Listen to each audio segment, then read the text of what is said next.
Hi everybody, welcome to my little kitchen in beautiful Cleveland, Ohio.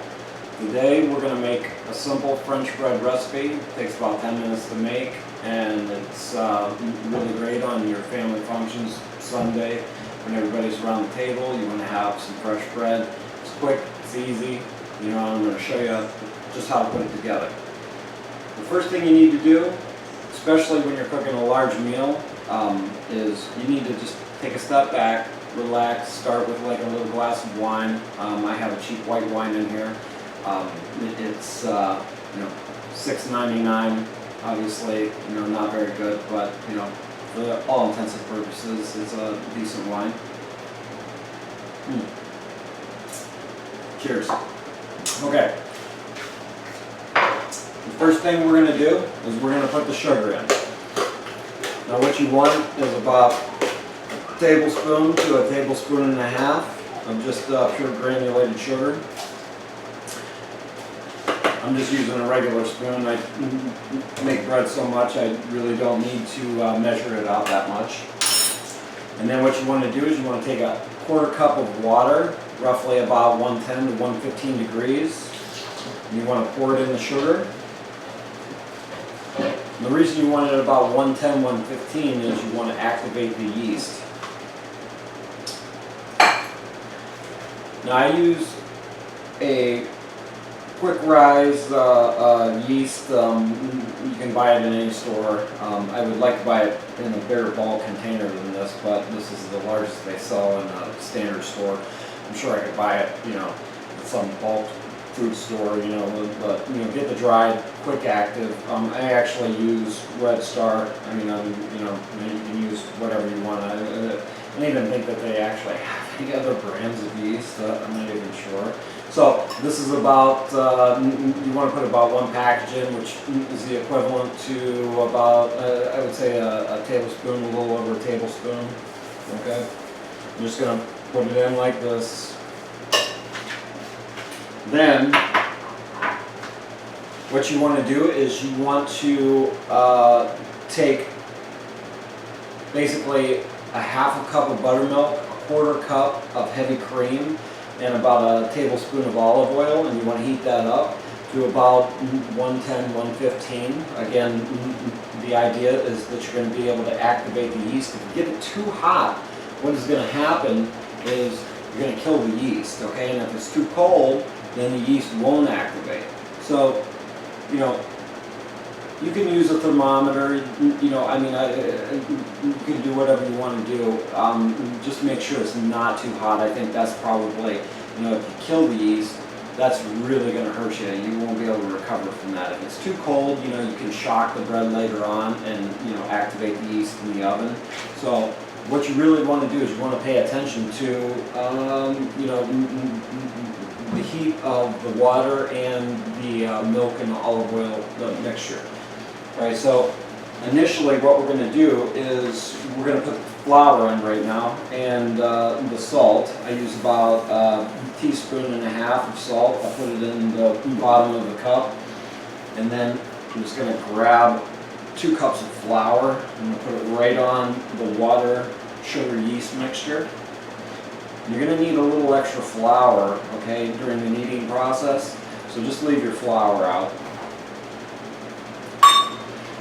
And then what you want to do is you want to pour that olive oil, buttermilk, and heavy cream mixture over top of that.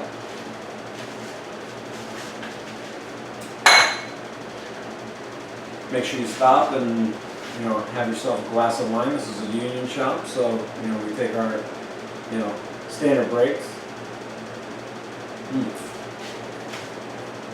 Beautiful. All right. So now all you want to do is you just want to get everything mixed together in here. Now it's going to be really sticky at this point, and we're going to add flour later to reduce the stickiness, obviously. But at this point what I want to do is I just want to incorporate all the ingredients in here, just kind of get them together. I try to get all of the the flour and everything off of the bowl. Once I've got to that point, then I'll change from the bowl to the top of the table here. And that's when I'm going to start adding the additional flour.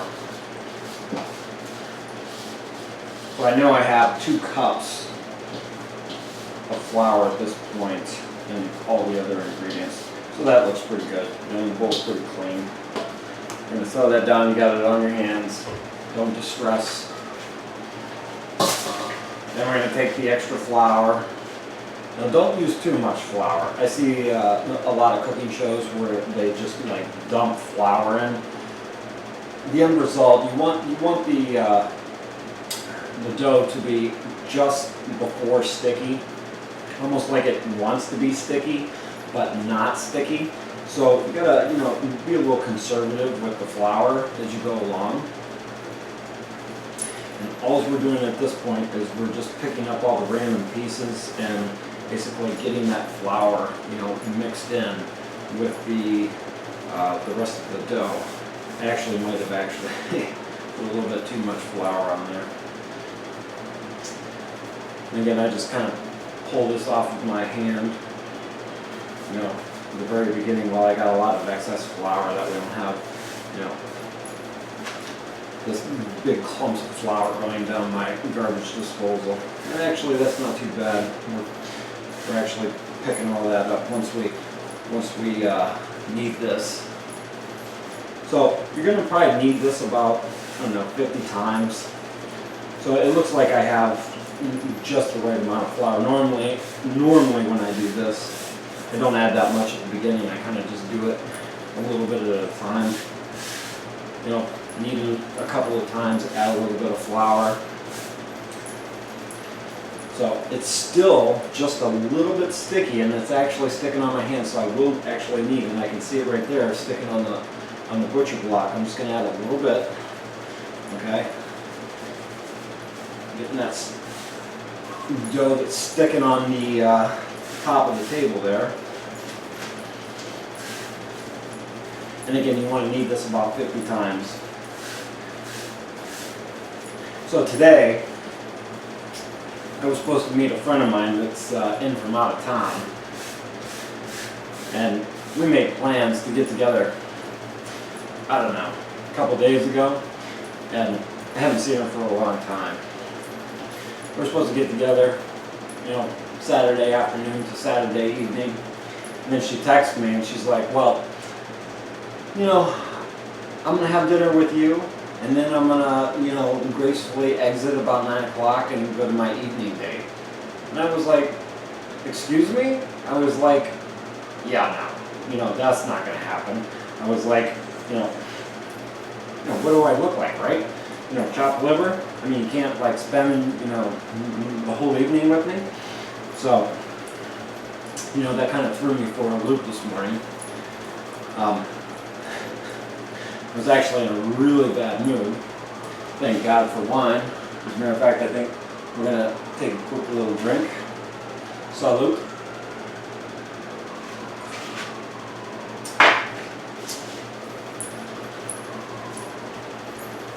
So I basically told her that, I think we should probably not see each other today, and that, if she wants to, get together, I'll let her know if I have, a little bit of time while she's still in town.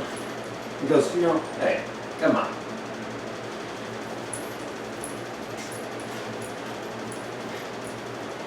I probably shouldn't say that on YouTube, but, one of the important things is that, when you wake up in the morning, if you're in a bad mood, it is nearly impossible, right, to get out of a bad mood. I mean, think about it. You wake up on the wrong side of the bed, it's nearly impossible, okay, to get into a good mood. On the other hand, all right, if you wake up in a good mood, do it. Any little thing can freaking, just throw you for a loop, right, and screw the rest of your day. So today, I was actually in a bad mood, and you know what? Just putting together this video, kind of, you know, kind of set me on the right path, you know. Oh, and, you know, half a bottle of wine, but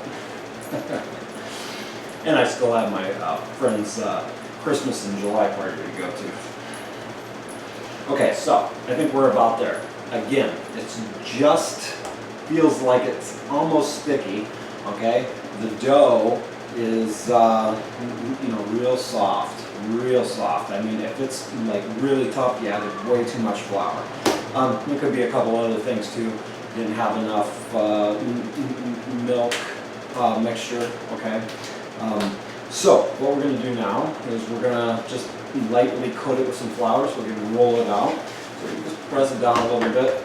Now the nice thing about the quick active yeast is the fact that it only needs to rise once. If you use a standard yeast, what's going to happen is you have to let it rise, roll it out again, and then you have to let it rise again. Okay, that just, you know, doesn't seem right to me, especially when, you know, they're right beside each other in the, you know, on the shelf at the grocery store. So all we're doing is we're just gonna, you know, it doesn't have to be perfect. You know, it's gonna be about, I don't know, 1/8 of an inch thick by the time we're done.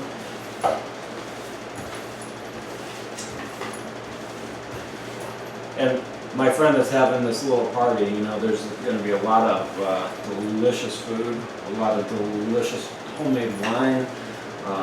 It's going to be, you know, actually a lot of good friends. You know, I actually can't wait to go. And my friend from out of town is missing big time. She is missing the big time. Okay, so we just take the end. I like baguette style, so I just roll it up, but you can put it in a bowl, okay, and, you know, let it rise in there. If you do that, make sure you know, coat it with flour, so when you pull it out, you can just turn it over and, you know, dump it out on your cooking sheet.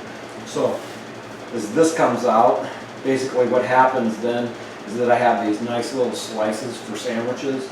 You know, they're not very big, but obviously neither am I. I don't like to eat, you know, too much. I cook a lot.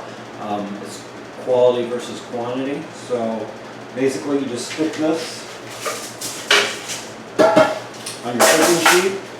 I just use tin foil. You don't have to use tin foil. You put a little flour down there. I used to do that, but I used to, you know, when I had some problems with the flour burning. And you know, it's a lot easier just to use a piece of tin foil. You can use it over and over again. This one's probably been used, you know, 5 or 6 times. Heat your oven to 350 degrees, 17 minutes. My oven runs a little bit hot, so you might want to, you know, check it. If it's, I like mine just above golden brown, so just a little bit darker, okay? And then don't cut into it right away when you pull it out, and it's going to be perfect, all right?